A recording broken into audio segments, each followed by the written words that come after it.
Yeah, so hi, I'm Jason Horowitz. I am the SVP and Global Head of Marketing and Media, so slightly different title. That was my fault to update that, which I've been doing since earlier this year. So I'm going to tell you a story that's a multi-year story. It really started all the way back in 2020, and we've been doing it over multiple years about how we've transformed. Should I just get into it? Yeah.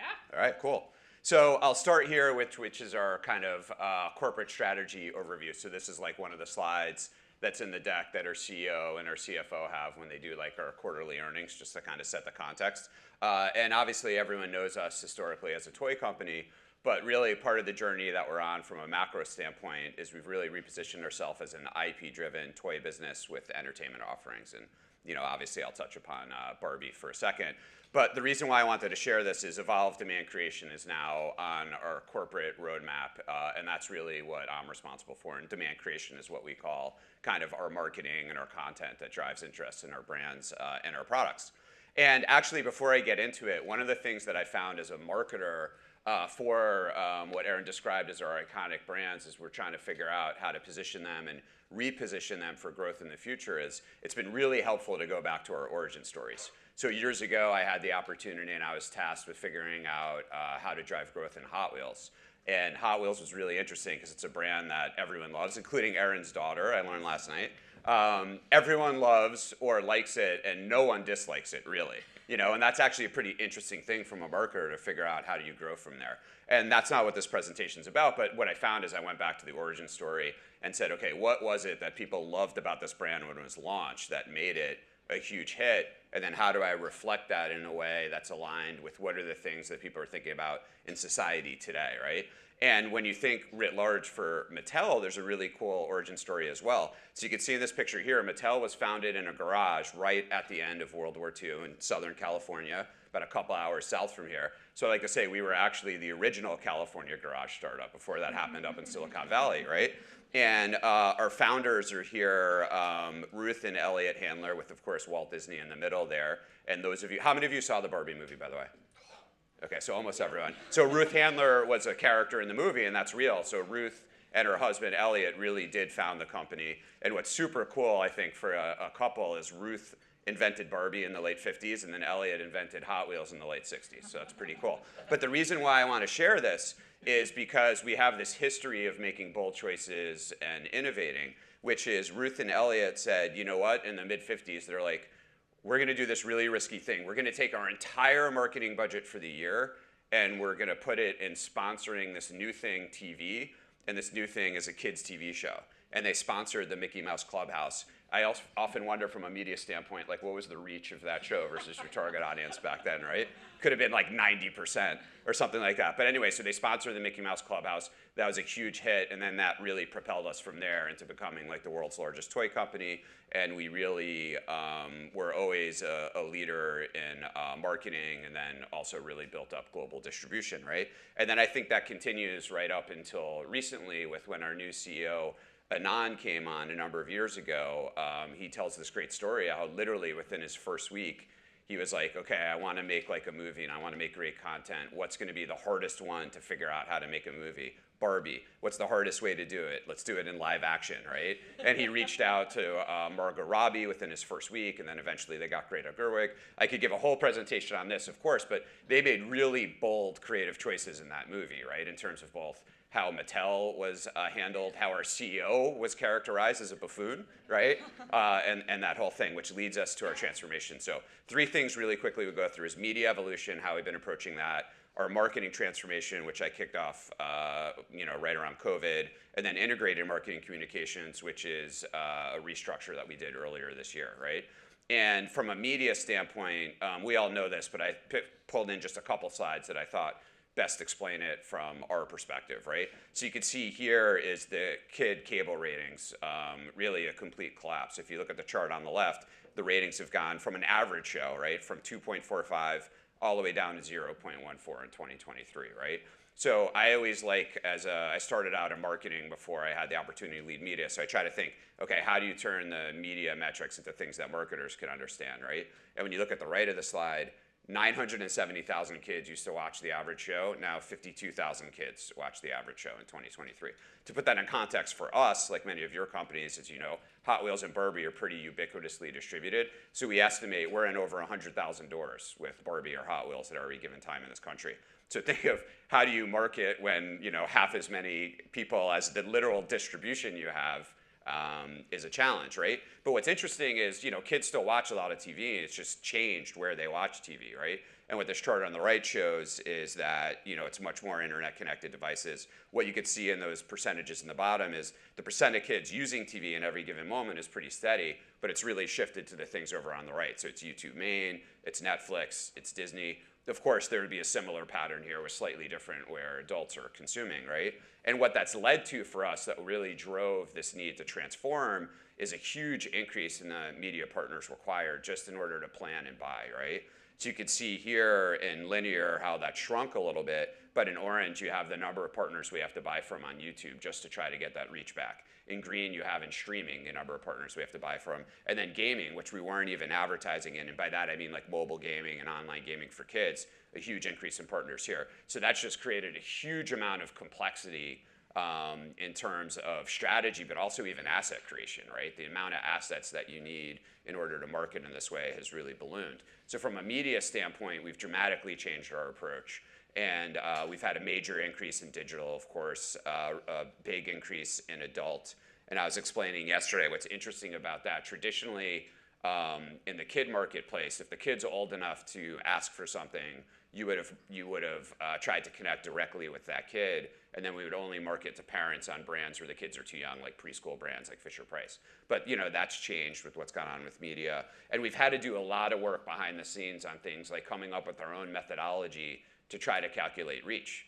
Because there's the tried and true methods we're all familiar with of how you would calculate reach when you were buying in a TV environment. When your buy is as fragmented as what I showed on the prior slide, something as basic as knowing what's your reach and frequency is actually really hard, right? So we had to do a lot of work on that, and I would say that's still a journey that we're on where I want to continue to optimize that and make sure that we feel like we're reaching enough people, right?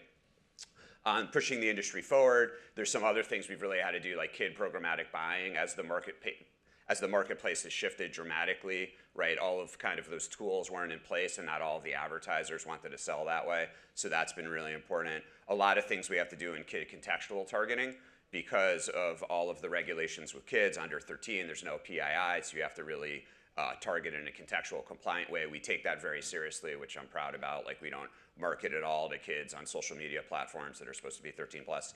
And the thing that I feel good about is we've heard back from our agencies that we are one of the most digital heavy advertisers, which I think is especially good given all of those data constraints, right, which goes on in digital. So I'll pause there for a second if I could keep rolling, or you could ask me a question. Yeah, so your comment that you're becoming an entertainment company, I think is interesting, right? It's kind of parallel to the creator economy that we're seeing, right? You don't just want to push out product advertising, you want to create something entertaining for our consumers. Mm-hmm. So what do you balance between creating and promoting that content versus promoting the actual product itself? Like, where does that balance look like in your mix? Oh my God, that's such a good question. We'll talk about that a little bit when I get to the third section about creative. Oh, so I'm just softballing you up here. Yeah. Perfect. No, but I would say that's really part of the journey that we're on, that we're trying to figure out the right mix. But there's definitely a recognition that in order to break through, it's much harder to break through, as we all know, right? And the thing that I say, which comes in the next section that I've really been hammering, is listen, we need to grow. We're a public company. We need to grow, right? And in order to grow, that means like people need to buy more units of your products, right? But it's also a fact that we're reaching less people. And we are going to reach less people for the foreseeable future than we did 5 years ago. It's just a fact. So what I've been saying is our creative needs to be better because we're reaching less people. We want to sell more. That means every time that someone sees our content or creative, we have to be more persuasive than we were before. So along those lines, we're trying to figure out the right balance of really making our content and our advertising lean into storytelling more. So like not only are we communicating product features, but also we're increasing the love for our brands or for our characters. What changes do you foresee in the media landscape coming into 2025? Oh, wow.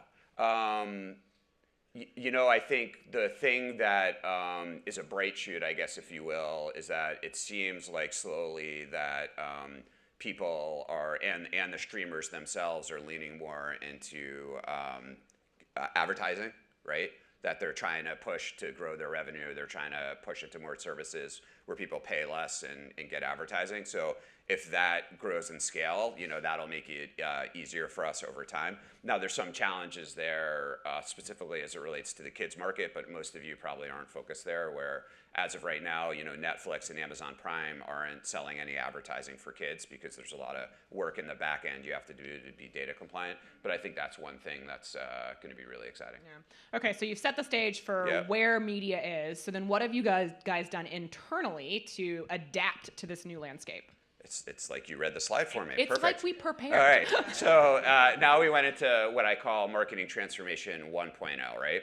So while we were dealing with all of the media landscape changes, there was also kind of the theory of, and I saw this during COVID, right? And I think one of the things in terms of what we talked about earlier in terms of change that I made a really conscious decision on was we went through the roller coaster like all of you did when COVID first hit, but then after a while we saw that, okay, like the toy category has had a big step up, right? Because parents who were at home and needed to do Zoom calls needed to keep their kids busy, right? And so I saw that our financials were going to look strong. I said, okay, now's the time to go ask for some investment, as opposed to waiting until we started to see problems, where then it's obviously much harder. And we did a lot of work over a long period of time. We kind of came up with a simple way here to do it, which is we focused on 4 things: a new global to commercial alignment process. We're a very global company, so there were things we had to do to align our strategies and our asset creations with their deployment, because obviously you don't want to create assets in one division that the commercial marketing teams don't use in another country. That's really inefficient, right? 2 was asset creation, which I'll talk about more, but really building our capabilities. This was a lot along as TikTok took off and all the social media platforms moved towards video, making videos a lot harder and more expensive than making stills, so we had to be prepared for that. Distribution, how do we manage this huge proliferation of assets? And then deployment, right? And so I tried to summarize why and how, because I have a whole deck that's longer than this time just for that. But our mantra that worked really well was more, better for less. We want to make more assets that are of a higher quality for less money. We want to control more of this ourselves so we could learn and optimize the performance and really strengthen our brands over time. And then I talked about earlier global alignment and then better scalability. How, I think it was crucial to do it in a multi-step process. It was really 1 year of planning and then 2 years of implementing. So just to give you some examples, obviously I had to pull out some of the details, but one of the things we did is YouTube for us on YouTube is a distribution platform, but it's also a content platform. And we have a whole in-house team of multiple divisions dedicated to that platform, but we in-house that work over years. You could see how we kind of staggered it with different brands, which I think was really important because we wanted to learn and make sure we felt like we were doing it well, and then we would move on to the next brand and partnership. And so we did that both in publishing and media, and we were able to accelerate the roadmap a little bit as we saw that it was working well. Did the same thing with social in terms of bringing in TikTok across lots of different brands that you could see here.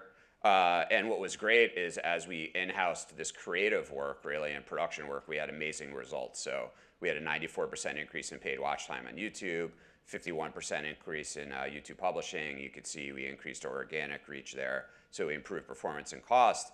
And then that also continued into 23, the next year, where we were able to kind of increase, as you can see here, a huge amount of uploads. And by having that in-house team, we were able to see, as one really good illustrative example, as YouTube Shorts first kicked off, we were kind of the first person in our space to start doing YouTube Shorts, and that really helped us perform on the platform.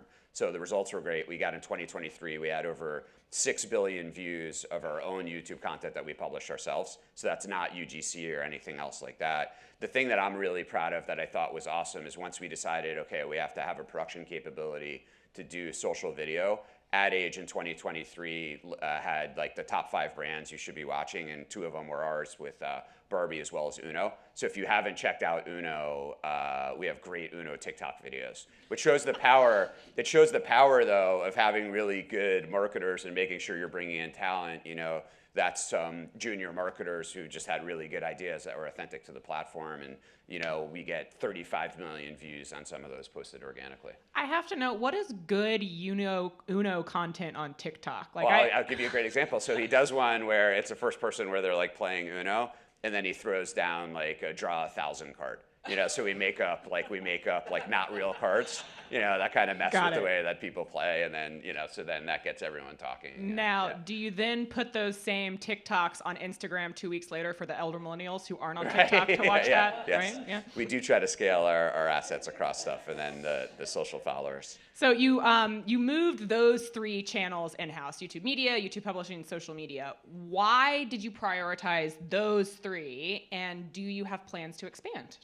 Yeah, I think we prioritized those because we thought that we would benefit from having people on our own team who are really managing those brands and those experiences. The benefit that we have, and I think there's a couple things that made that calculus right for us, because it's not going to be right for everyone, right? But a couple of reasons why is because we do have evergreen iconic brands, right? So it's not like we were going to invest in this and then maybe 2 years from now, that brand was going to be down 50% and that wouldn't make sense. Obviously, Barbie and Hot Wheels and our other brands have stood the test of time. The other thing is, and I don't know if this is totally true because I only know from my perspective, but we're a company that's based in Los Angeles, right? So there was a lot of talent on the agency side already involved in doing those things, and companies that specialize in those spaces. So we knew that the talent was out there and that it would be attractive to go client side. So I was a little concerned about our ability to intake that type of talent that, we're a company that's more set up for managing like CPG marketers and things like that, but we've had really high retention rates, so that's worked well for us. So it was really just that we thought social was the place where, we really bring our brands to life with that storytelling. It's kind of like what you were saying, thinking of advertising and storytelling. This was an example, this was an opportunity for us to really amp up our storytelling, and so we wanted to really be able to control that. Yeah, you mentioned finding the talent was a pain point, right? Yeah. Internally, while you're going through this restructure, like what was the most painful process of bringing them in-house? Oh God, well. I don't want to bring up PTSD for anything, but.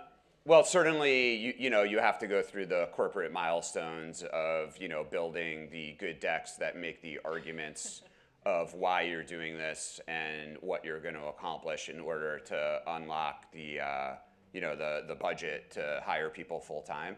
So I'm sure for those of you who are in public companies, there's always an appropriate pressure on your SG&A because you're managing your profitability. So we really had to build that case, and that's part of why we did it sequentially, because we were able to show that it was actually in aggregate less expensive to do that. But certainly you got to really line up your finance partners because you're talking about like different budget centers, right? So I think that was one. What I thought would be hard but really wasn't was the brand partners, so the people who run the brands that we're supporting. They were pretty supportive of this actually as we started to do it. But I think doing it sequentially and doing it in steps, I think, was really crucial. Yeah. Okay, so we have the changing media landscape. Yep. You guys in-house these channels, and then what about the creative production? Yeah, so that leads us to the next one, which is marketing transformation 2.0 after the fact, but integrated marketing communications, right? So, basically, if you think of it, okay, like the way that I think of it is, okay, we're doing everything we can to attack media fragmentation and to make sure we're a leader there, going back to that origin story I shared, right? We've poured some foundation in terms of capabilities for how we can manage assets and things like that. And then the next thing was that story that I already told of like reach is down, but we need to grow. Okay, now we have to really figure out how can we make our creative more impactful, right? And a really interesting slide that we found was here, which shows the marketer perception. And I was probably in this camp a couple of years ago, right? It's all about our targeting and my brand strength and reach and all these things, right? Reach and creative are the same. But then it turns out, according to the right of the slide there, it's really creative by a pretty large margin that's going to drive whether you're successful or not, right? And we all know that because we live in an age where you could skip the ads, you could scroll, you could block things, right? So having creative that breaks through is more important than ever before. So we said, okay, we really want to create a culture for integrated creative ideas to thrive. And this was especially important because I would say we were kind of structured in silos a little bit. And what was happening is we built up these capabilities, right? So then when you have capabilities, there's a natural tendency to try to leverage those capabilities on everything you're doing, on every brand, on every campaign, right? And what would happen is, marketing would brief social media, and then they would brief influencers separately, and then they would brief YouTube separately, and then, so everyone's trying to do the right things, and oftentimes it was great and we had really successful campaigns, but we said, hey, to deal with this fragmentation, I want to create an environment where we're briefing in, and then we have all of the experts kind of A, being creative-led and coming up with idea, and then B, trying to figure out collaboratively what's the most compelling way to bring that idea to life, and then focusing more there instead of spreading ourselves thin around every area where we have a capability, right? So we came up with what we called Integrated Marketing Communications Division, right? And it was basically like I had what we called the digital engagement teams under me before, and then we had what we called Marcom teams that were associated with each of our brands and categories. And I put that all together in one division. We have audience in the center here. You could also say it's the global brand marketers in the center there, right? And then they brief in, and we created pod teams associated with each brand and category that have account management, creative, PR, and influencer I put together, informed by media, production, and then some of the operational stuff about project channel and asset management. And then we created 3 centers of excellence that wouldn't be assigned to the brands, but would support everyone. One of them was the production COE. That's the one where I've seen the fastest benefits or fastest gains, where just by having all of the production aggregated, you could create a lot of value very quickly that way. A platform strategy COE, which was really inspired by the success we were having on YouTube with a fully integrated team and kind of applying that to other social platforms. And then finally, for us, we never had marketing operations, right? And that was okay in an era where to market, you would make TV commercials and then you would deploy them. Obviously, it's much more complicated than that now, and we needed people who are dedicated just to the operations of kind of creating the asset supply chain and the marketing campaigns. We have a lot of emphasis around that for our product development, right? Because we create a huge amount of new product every year, and this was trying to do that in marketing. And then a really simple view of where we were trying to go was this, of really have that marketing and brief, audience discovery, do that creative development, and then do channel planning, and then make stuff and create a feedback loop, right? Easy said, hard to do, and we've done some of this and we're still iterating towards it. But our mantra that we're saying is we want to be idea-led, we want to be omnichannel, and we want to be media informed to make sure that we're making stuff with intention, informed by the commercial marketing team, so we know we're going to support it with the right amount of paid media to break through. But equally important, we're going to achieve that, right? And that'll be great. But we don't have enough paid media to make the impact that we want in this day and age. So it's also about the creative being great, so it just scales in terms of earned and owned, kind of like getting 35 million views on the TikTok video, right? So what I would last couple things is I've been inspired by this. I work with Gartner, and most organizations are here, product focused, silo channels, separate functions, right? And we're really trying to iterate to here.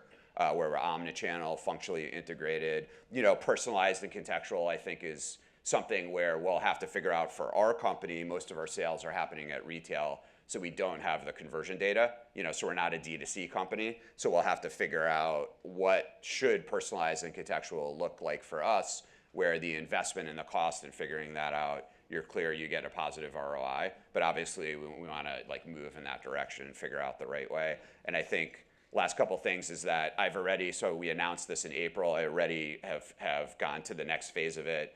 I just announced last week we had to restructure a little bit based on the learnings just in the last 6 months. I created a unified creative division, hired in a creative leader externally, which is just that I would say, transformation like this is definitely a journey and a leadership journey. So I think one of the things is definitely you got to allocate a lot of your time to the change management. I should have brought in the slides. I had some great slides from the Barbie movie that kind of showed the feeling of shock and denial, and then and then being happy with Ken and Barbie in the car at the end. But so that's the journey we've been on. I found it fascinating that the reality is that consumers think the creative is what's driving the purchase decision, right? Yeah. Now, in a room full of media and marketers, everyone was probably like, oh, I'm terrible, right? Yeah. But what can we, as media and marketers who don't touch creative, right, how do we change our media to adapt to this reality that creative is the most important thing to drive purchasing decision? What do we do differently? Yeah, and I'd love any of you who have figured this out, I'd love to talk to you about it afterwards. But I mean, the thing that I'm always trying to figure out, having both marketing and media, right? Having started in marketing and have media under me, is what I find interesting in the media space is there tends to be a lot of conversation about media that's through the prism of planning and buying, which is more of like delivery, right? And like, how many impressions am I getting? How many video views am I getting? Which I think is different than the story that data could tell for marketers, right? Which is where you got to translate that information into people, and how are the people experiencing the thing, so that you could come up with the right strategies that you could tie to your business, right? So for instance, when you say, okay, I'm going to get this many TRPs for this campaign, like, that makes sense for media and for your agency, but like, what does that really mean to a marketer? That doesn't really mean anything, right? So I'm always trying to figure out ways of how do I translate media data into things that can make our marketing strategies more clear, and also working through, like, in the digital marketing dashboards, okay, like, what can we learn creatively from the data that's available to us? I think one thing all of us as marketers, if we could get together and push on this more, is the way that some of the data in these platforms is shown, I think, is challenging, right? So for instance, on TikTok, they call it a video view, but they count it at 1 second, right? So like, is a 1 second, is that really a video view, or is that just an impression, right? And then when you start comparing across platforms, the data gets very muddy, because you don't really know, okay, are people watching my videos? And how do I actually start getting at things like average watch time, or things like that? So we're always experimenting with those types of metrics that would enable us to try to understand, is this creative resonating? And is this creative resonating more than that creative? And then how do I change my media plan accordingly? It's not easy with the proliferation that I went through, right? There's so many assets. And it's interesting too, of where should that reside in an organization, right? Like, do you expect the creatives to look at a digital marketing dashboard and comb through that data and then combine it up to that? But the other thing, really simply, that I always push with my team is, I'm like, make sure you're watching the advertising. There's so many times where we're planning stuff out, and like, the people who are planning it out, because it comes from another division, haven't really watched it. And one thing that I say is, let's not be afraid to make qualitative decisions as well, right? Because that's what's fun about, at least for me, you talked about marketing while you got into marketing. I got into marketing because I liked the fact that it was the hard skills part of business, but it was also a little bit of art, if you will, right? I mean, making advertising is art, and you get to work with creatives, and that part of it's really fun. And so you could have the best laid strategy, but then when you get the advertising assets back, this commercial might have landed more than that commercial. And what I'm always trying to push is, hey, let's not be afraid to say, this was the plan, but like, now that I see it, I actually think this creative is stronger than I expected, and maybe this creative is a little bit less impactful than I creative. Therefore, I'm actually going to change my buy and spend more on this asset that I think is going to be more persuasive, right? I find that that's a really hard thing to do when you ask people at different levels in a hierarchical organization to do that. So I'm still on the journey to try to achieve that, but I think that's really important, Jason, I've monopolized the questions enough, so we'll move to audience Q&A. Do we have any questions out there? Oh, a quick hand. Yeah. Okay, as we do this, let us know who you are and where you're from. Hello, I'm Brian Chapp. I'm with Tech Recipes. I used to work at L'Oreal. I did the in-housing over there for their programmatic team. You mentioned the gap between media and marketing, which I think is vast. I'd like a little bit more insight as to what you mean by people, because my opinion would be that we need to close the gap between media analytics and business outcomes like lifetime value or a cost per acquired consumer and so on, in order to get the senior level marketers to understand in a more holistic view, and vice versa. Yeah, I think I agree with that. I think that is a good way of articulating that. So for a company where our sales are, our three largest customers are Walmart, Target, and Amazon, right? So the amount of data that we get back from them outside of the retail media environment is fairly limited. So for us, we use a MMM quite a bit. That's looking back in the rearview mirror and to optimize. But I agree with you. And I think that's one of the things that if I was going to do this talk in a year from now or something, that I think I really want to focus on more moving forward is, okay, how can I And to me, it's almost more about in partnership with finance now. Because if you're able to close that gap, then that could help inform your advertising budgets. And one of the things that I think is challenging is given the media fragmentation that we're all experiencing is, do I need to actually be spending more? If I need to be spending more, how do I make that argument? Or can I optimize what I'm already spending? But certainly, I agree with you, and that's what I was trying to say a little bit of how do you get the marketing analytics to tell a clear story that you could use, I think is challenging, Yeah, 'cause what happens is sometimes you can remove, I hate using this word, but the waste to drive incrementality in order to fund whatever that innovation is, but you Right. just have to know where to look for it. Yeah, and I think the other thing too is that one of the things that I'm thinking through, if any of you have any advice on this, is given what's changed with reach, like the reach curve is more gradual than it used to be, right? So then how should that impact your flighting strategies and how should that impact your expectations on POS? So we're a company that historically, when I started many years ago, if you had a good advertisement and you had a good product, we would see sometimes a 300% increase in POS in 1 week, which is unique to our category, but that was the expectation of that. I'm gonna run marketing over here, I'm gonna measure my national POS over here, and I should see a really meaningful, very quick impact. I think we're still working through what should our expectations be on that, because the reach curve used to be like this, and now the reach curve is like this, Okay. Time for one more question. Okay, right here. Oh, Thank you. Hi, Andrea Fisher from Bayer. And I agree, I don't remember what your name was, but great question. Building off of that a bit, but in the beginning you mentioned there were some challenges with calculating reach, which I think many marketers and media people in the room can relate to.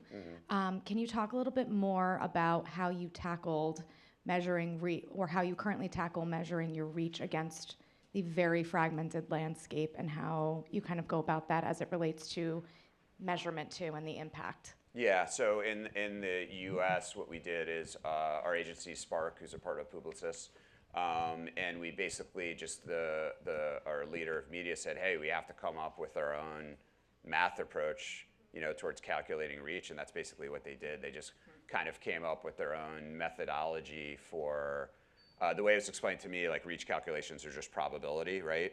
And so it worked well when you had third-party measurement. What's hard is in a lot of the digital buying, there's not third-party measurement, right? But so what we did is we just kind of took each of those platforms where we're advertising, combined it with the traditional data that we had in linear, and they did their own kind of proprietary reach calculation. Yeah, they just literally came up with their own equation based on what do we think are our best estimates of what the probability should be, and there was a lot of data analysis to inform that. awesome. Jason, thank you so much. All right, thank you.